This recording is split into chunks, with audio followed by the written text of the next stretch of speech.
Watch this. Two serves that look identical, but one is nearly impossible to return, and it's the secret weapon most amateur players never learn. What's the one skill that lets you punch above your weight against more experienced opponents?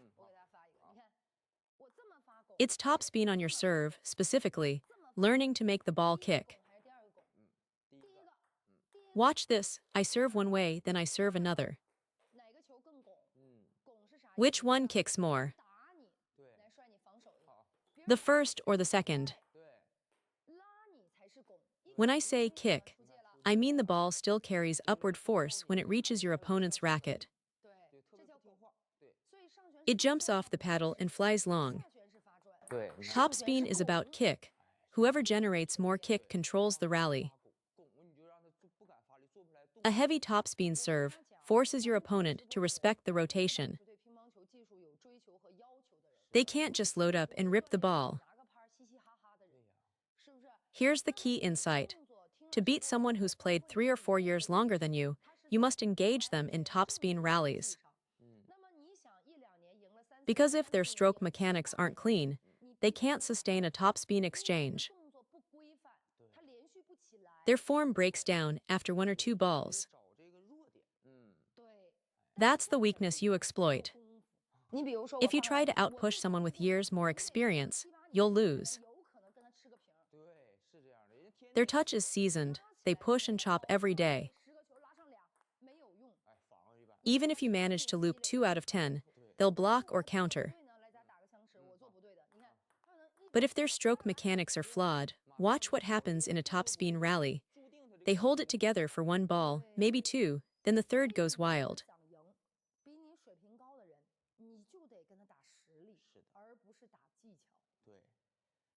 Next, you must learn to serve with sidespin-topspin. Otherwise, you're playing on their terms. If both of you only serve backspin, you're stuck in their game, and the scores stay painfully low. Their backspin is simply more polished than yours. So commit to developing a topspin serve. Break out of the backspin-only pattern. You won't outpush a more experienced player, but if your stroke mechanics are cleaner, you can compete in rallies and create attacking chances. So how do we actually generate that kick on a sidespin serve? Serving fast only stops them from pushing. It doesn't make the ball kick. To create real kick, your hand must drop below the ball. Watch, when my hand starts below the ball and I brush forward and upward, the ball already carries that upward rotation. Pay close attention. At the moment of contact, your hand is below the ball. As you brush forward, it stays below, never rising above the ball during that stroke. This is absolutely critical. If your hand is higher than the ball and you swing down then up, you cancel out the spin. You end up with a half spin, no spin serve, and you'll never produce true sidespin-topspin. Now, for deception you still want a consistent backswing. Watch, my preparation looks the same every time, but at the actual contact point, my hand is low, reaching under the ball. If you copy the professional backswing, bringing the racket up high, but then drop down and come back up to contact, the downward then upward motion cancels the spin.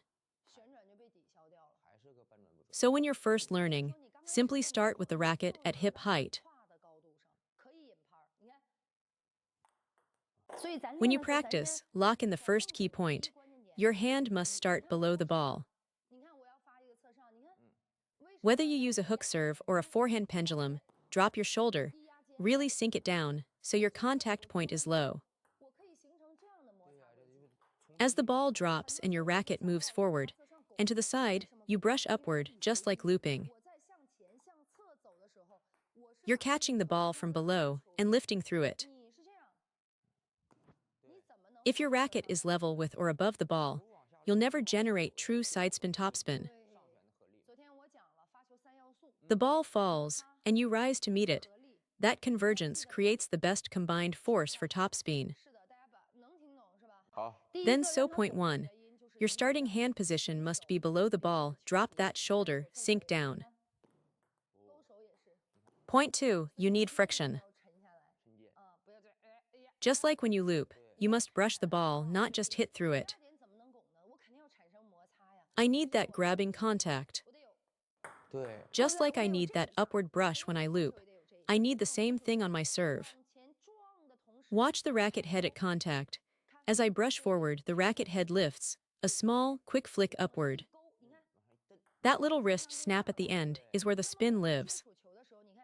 If you want more deception, use just the racket head to flick. If you want heavier spin, add the forearm, pull the whole forearm upward through contact. Watch my partner receive this. When I serve normally, the return is comfortable and attackable. But when I exaggerate that upward flick at contact, the ball kicks hard, the return sails long. The spin is dramatically stronger because of that added friction at the contact point. Once you understand this framework, you skip so much trial and error. Here's the key distinction. With a hook serve, the motion travels from close to your body outward. With a left side spin serve, it's the opposite, from far to close. Now, once I lock in that basic motion, the ball already comes out fast with topspin.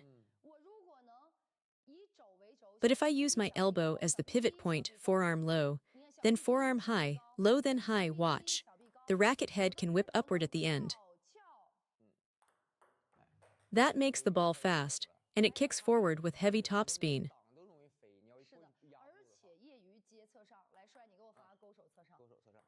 Most amateur players receive a side topspin serve like this. Big, panicky swings, no force control. After missing a few, they switch to pushing, and that just gets attacked. The typical problems: slow reactions, oversized strokes, and stiff wrists. Now here's where the hook serve really shines. Watch, I can release the ball cross-court to here, or I can suddenly redirect it down the line. Look at that, no reaction at all. A hook serve down the line is one of the hardest balls to return because the angle is so awkward. That's what makes serving the most rewarding skill to develop. Moving on, my father is a perfect example. He has no loop, no footwork to speak of, he's a pure amateur. But his serve is outstanding, and his receive game is rich with variety. He gets the ball back short, he varies the placement, and his defense is rock solid. He can rally 2 or 3 balls until you pop one up, and then even a 1500 rated player can smash that. That's how he beats players who train far more than he does. The lesson is clear. At the amateur level, it's your serve and receive quality that determines how high your level can go. Remember that. Some players actually beat opponents who trained from childhood because they figured out the right principles. Now ask yourself, do you spend all your practice time on forehand drive, backhand drive, then step into a match and none of it works? That's because the game starts from the serve and receive, and if you never train that link, your rally skills have nowhere to connect. Drill what we covered today: hand below the ball, shoulder dropped, real friction, real spin.